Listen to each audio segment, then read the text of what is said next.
Hey everybody, so this is the final slide. It's just a little flow chart that I wanted to discuss with you all. I think it does a great job wrapping up everything that we've discussed in a very minimal fashion. So let's just run through it.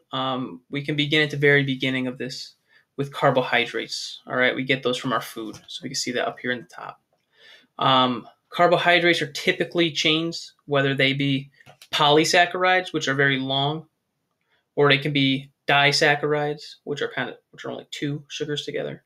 The bottom line is, if you are more than one monomer or one monosaccharide, if there's more than that, you have to be broken down through hydrolysis, right? Hydrolysis, you add water, break it apart.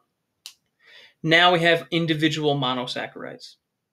From here, we can take those monosaccharides and choose an avenue, right? What are we going to do with those glucose molecules? What are we going to do with those individual sugar molecules?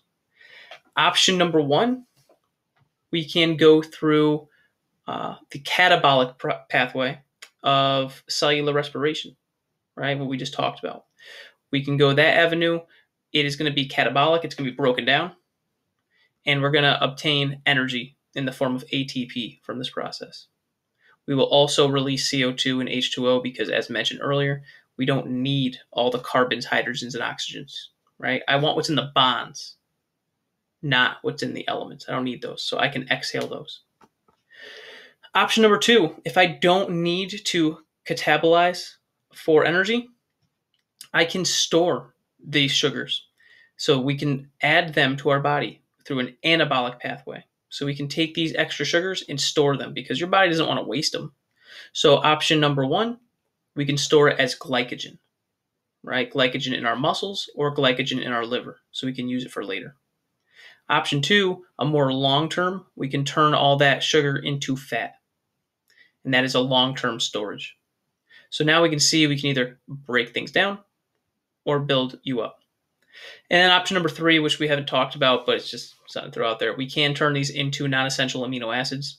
As mentioned in the previous video, proteins have the ability to be broken down in a way that we can use them for cellular respiration.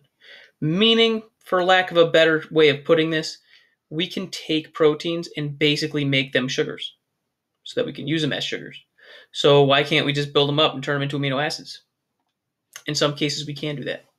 All right. And that's the third option. So these are your three options. One more time. You have a chain of carbohydrates. You digest them, break them down, hydrolysis. Once digested, then you can go through metabolism. You can either break them down or you can build them up.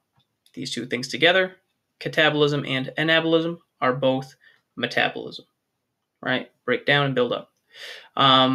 And that is chapter 4. So if you have any questions, please let me know, and I hope that this was helpful for you all.